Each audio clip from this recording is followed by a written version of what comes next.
ಇದು ಒಂದು ಮರ ಇದೆ. ನಾನು ನಿಮಗೆ ಪ್ರೊಡಕ್ಷನ್ ಲೆಕ್ಕದಲ್ಲಿ ಹೇಳಬೇಕು ಅಂತಂದ್ರೆ ಪ್ರತಿಯೊಂದು ಈ ಕಟ್ಟೆಯಲ್ಲಿ ಮಾಡ್ತೀವಲ್ಲ, ಪ್ರತಿಯೊಂದು ಕಟ್ಟಿಂದ ನಮಗೆ 4 ಶೂಟ್ಸ್ ಬರ್ತವೆ. ಈ ಕಡೆ ಒಂದು, ಆ ಕಡೆ ಒಂದು, ಆ ಕಡೆ ಒಂದು, ಈ ಕಡೆ ಒಂದು ಶೂಟಿಂದ ನಮಗೆ ಏನಾಗ್ತೈತೆ, ಆಲ್ಮೋಸ್ಟ್ 3 to 4 ಶೂಟ್ಸ್, 4 ಫ್ರೂಟ್ಸ್ ಬರ್ತವೆ. 1 2 3 4. 4 ಅನ್ನಪ್ಪ ಅಂದರೆ ಇದರಲ್ಲಿ 4 ಮೂರಲೆ 12, 12 ಬೇಡ 10 ಹಣ್ಣು ಇಟ್ಕೊಳ್ತೀವಿ ಒಂದೇ ಇದರಿಂದ. 10 ಹಣ್ಣು ಅನ್ನಪ್ಪ ಅಂದರೆ ನಮಗೆ ನೋಡಿ ಎಷ್ಟು ಬರ್ತದೆ ಇಲ್ಲಿಗೆ.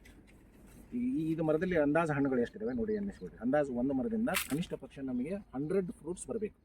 ಈಗಲೇ 1 2 3 4 5 6 7 8 9 10 11 12 13 14 15 16 17 18 19 20 21 22 23 24 25 26 27 ಅಂದಾಜು 30 ಇದೆ. ಹಾಫಲ್ಲಿ ಅದರ ಹಾಫಲ್ಲಿ ಒಂದು 30 ಅಂತ ತಿಳ್ಕೊಳ್ರಿ.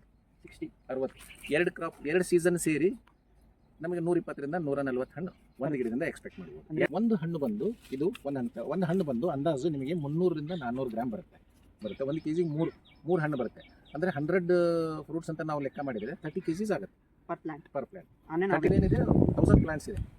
1000 ಪ್ಲಾಂಟ್ಸ್ ಇಂಟು 30 ಅಂತಂದಪ್ಪ ಅಂದರೆ ಎಷ್ಟಾಯಿತು? 30,000 kgs ನಾವು ಅಂದಾಜು ಎಕ್ಸ್ಪೆಕ್ಟ್ ಮಾಡ್ತೀವಿ. 30 ಟನ್ಸ್ ಇಷ್ಟು ಪ್ಲಾಟ್ ಒಳಗೆ.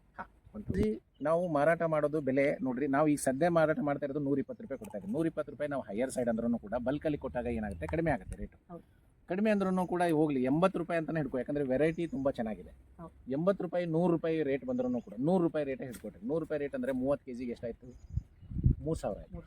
ಒಂದು ಮರದಿಂದ 3000, ಒಂದು ಮರದಿಂದ 3000 ಅಂಥದ್ದು ಎಷ್ಟಿದೆ? 1000 ಮರ. 3000 ಇಂಟು 1000 ಅಂದರೆ ಎಷ್ಟಾಯಿತು? 30 lakhs ಆಯಿತು. 30 lakhs ಬೇಡ ನಮಗೆ. 30 lakhs ಇನ್ನೂ ಕಡಿಮೆ ಬೇರೆ ಎಲ್ಲ ಏನೇನೋ ಇನ್ಸಿಡೆನ್ಸ್, ಒಂದು ಮರ ಹೆಚ್ಚು ಕೊಡ್ಬೋದು, ಒಂದು ಮರ ಕಡಿಮೆ ಕೊಡ್ಬೋದು ಅಂತ ಹೇಳಿದ್ರೂ ಕೂಡ, ಆಮೇಲೆ ರೇಟಲ್ಲಿನೂ ಕೂಡ ನಮಗೆ ಕಡಿಮೆ ಸಿಗ್ತೈತೆ ಅಂದ್ರೂ ಕೂಡ 15ರಿಂದ 20 ಲಕ್ಷ ರೂಪಾಯಿ, 10ರಿಂದ 15 ಲಕ್ಷ ತೆಗೆದು ಬಿಡ್ರಿ. ಅದರಲ್ಲಿ ಆಪರೇಟಿಂಗ್ ಕಾಸ್ಟು ಕಡಿಮೆ, ರೇಟ್ ಆಫ್ ಕಡಿಮೆ ರೇಟ್ ಸಿಕ್ತು, ಆಮೇಲೆ ಒಂದು ಗಿಡ ಕಡಿಮೆ ಕೊಡ್ತು, ಹಾಗೆ ಹೀಗೆ ಅಂದ್ರೂ ಕೂಡ 15 ಲಕ್ಷ ತೆಗೆದುಬಿಡಿ. 15 ಲಕ್ಷ ಅಂತೂ ಬಂದೇ ಬರುತ್ತೆ. 10ರಿಂದ 15 ಲಕ್ಷ ನಮಗೆ 10 ಹಿಡ್ಕೊಡಿ ನೀವು.